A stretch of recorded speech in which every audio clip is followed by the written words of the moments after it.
Ibu Sri Mulyani mengatakan hutang Indonesia mampu meningkatkan pertumbuhan ekonomi yang kemudian dipaparkan di depan anggota Dewan di DPR yang logikanya sampai saat ini belum bisa difahami oleh ekonom. Ini cara menghitungkannya digatuk-gatukkan atau bagaimana? Beliau memberi contoh logikanya di mana selama periode 2018-2022 hutang Indonesia naik 206,5 miliar dolar. Dan ekonomi PDB nominal naik 276,1 miliar dolar Amerika atau sekitar 4.751 triliun rupiah. Lalu Sri Mulyani kemudian mengatakan setiap $1 tambahan hutang membuat ekonomi naik 1,34 dolar atau perhitungannya adalah dari 276,1 miliar dibanding 206,5 miliar dolar Amerika. Pernyataan Sri Mulyani ini secara eksplisit mengatakan bahwa hutang merupakan satu-satunya faktor yang membuat perekonomian Indonesia naik.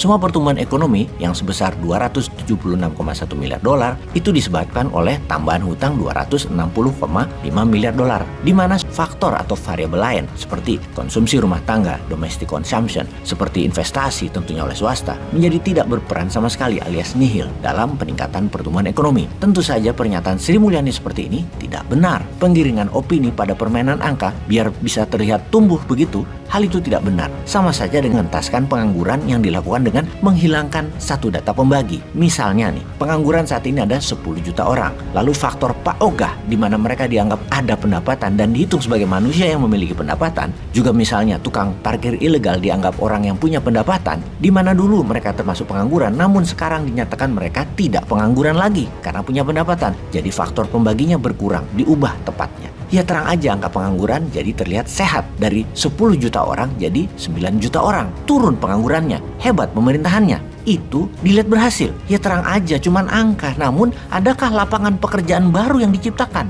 Ya tentu tidak. Demikian juga menganggap bahwa hutanglah yang membuat ekonomi Indonesia maju. Ngutang 1 dapat 1,34. Itu logika yang menyesatkan karena tidak ada lapangan pekerjaan baru yang ternyata dihasilkan. Hal ini bisa bermakna membodohi publik dan membohongi anggota Banggar DPR secara langsung. Karena seolah-olah pertumbuhan ekonomi hanya bersumber dari hutang. Lah, tanpa hutang tak ada pertumbuhan ekonomi. Padahal faktanya sebagian besar pertumbuhan ekonomi bersumber dari konsumsi rumah tangga, dari investasi, dari net ekspor impor misalnya. Dengan kontribusi masing-masing 39,8%, 19,1%, dan 18,2% untuk periode 2018-2022. Itu nggak dihitung apa? Sedangkan sumber pertumbuhan ekonomi dari konsumsi pemerintah aslinya itu hanya 3,5% atau 168,2 triliun dari total pertumbuhan ekonomi sebesar 4.751 triliun. Dengan konsumsi pemerintahan sebesar 168,2 triliun dan kenaikan ekonomi 4.751 triliun, itu jadinya kenaikan Rp1 konsumsi pemerintah buat naik sekitar 27,2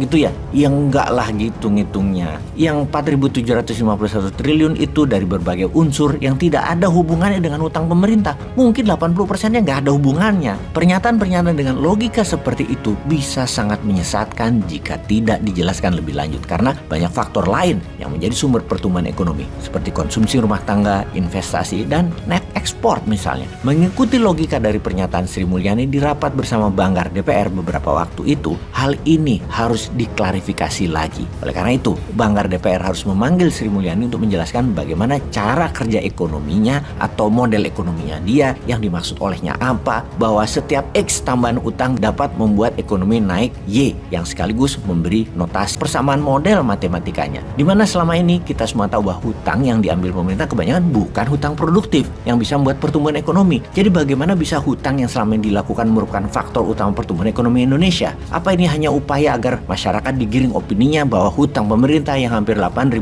triliun adalah baik dan menumbuhkan ekonomi? Gitu ya? Hal ini perlu penjelasan lebih lanjut agar tidak berkesan membohongi publik dan Banggar DPR. Konsekuensinya berat loh, bisa diberhentikan dari semua jabatan publik. Bagaimana Ibu Sri Mulyani mengartikan data tersebut? Semoga Ibu dapat menjelaskan dan mempertanggungjawabkan pertanyaannya di Banggar. Ditunggu loh. Peace.